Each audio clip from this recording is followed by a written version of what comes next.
അപ്പോൾ കഴിഞ്ഞ ദിവസം ഞാൻ ഈ മുതലപ്പൊഴിയിൽ ഒരു വള്ളം അപകടം ഉണ്ടായതിനെ തുടർന്ന് ഒരു വീഡിയോ ഇട്ടിട്ടുണ്ടായിരുന്നു. ആ വീഡിയോയ്ക്ക് വന്ന കമൻറ്റാണ് ഞാൻ നിങ്ങളെ കാണിച്ചു തരുന്നത്. ഇതുപോലുള്ള അമ്മാവന്മാർ ഇനിയും ഉണ്ടോയെന്ന് എനിക്കറിയത്തില്ല. പക്ഷേ എന്നിരുന്നാൽ ഞാൻ കണ്ട കമൻറ്റ് ഞാൻ ഏതായാലും നോട്ടീസ് ചെയ്ത് അതിനുള്ള മറുപടി കമൻറ്റിൽ കൊടുത്തിട്ടുണ്ട്. എന്നിരുന്നാലും ഇതുപോലെ വിചാരിക്കുന്ന ഒരുപാട് പേരുണ്ട്. അവർക്ക് വേണ്ടിയിട്ടാണ് ഞാൻ ഈ പറയുന്നത്. ഈ മുതലപ്പൊഴി എന്ന് പറയുന്നത് എൻ്റെ അമ്മായിയമ്മ എനിക്ക് തന്ന സ്ത്രീധനവും അല്ല. അതുപോലെ തന്നെ ഇത് ശരിയാക്കി കഴിഞ്ഞാൽ എൻ്റെ ബോർഡ് തൂക്കി വെച്ചിട്ട് ഇത് ഞാൻ ശരിയാക്കി തന്നെയാണെന്ന് പറഞ്ഞിട്ട് പേര് കിട്ടാൻ വേണ്ടിയിട്ട് ഒന്നല്ല ഞാൻ ഇത് പറയുന്നത്. ഇതിൽ പോകുന്നതെന്ന് പറഞ്ഞാൽ 1000-2000 കണക്കിന് മത്സ്യത്തൊഴിലാളികളാണ്. അവരുടെ ജീവന് വേണ്ടിയിട്ട് മാത്രമാണ് ഞാൻ ഇത് സംസാരിച്ചത്. അതും ഗവൺമെൻറ്റിനോടാണ് സംസാരിച്ചത്. അല്ലാതെ അമ്മാവന്മാരോട് ഞാൻ പറഞ്ഞ് ശരിയാക്കാൻ വേണ്ടിയിട്ടൊന്നല്ല. എൻ്റെ ജോലി ഞാൻ കറക്റ്റായിട്ട് തന്നെ ചെയ്യുന്നുണ്ട്.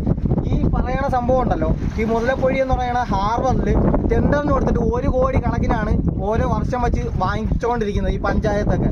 അപ്പോൾ ഈ പൈസയുടെ പകുതി ഇട്ട് ശരിയാക്കാൻ മാത്രം മതി എന്നാണ് ഞാൻ പറഞ്ഞത്. അല്ലാതെ ഇതിപ്പോൾ എൻ്റെ കയ്യിൽ നിന്നിട്ട് ശരിയാക്കാനോ അല്ലെങ്കിൽ നിങ്ങളെ കൊണ്ട് പൈസ തന്ന്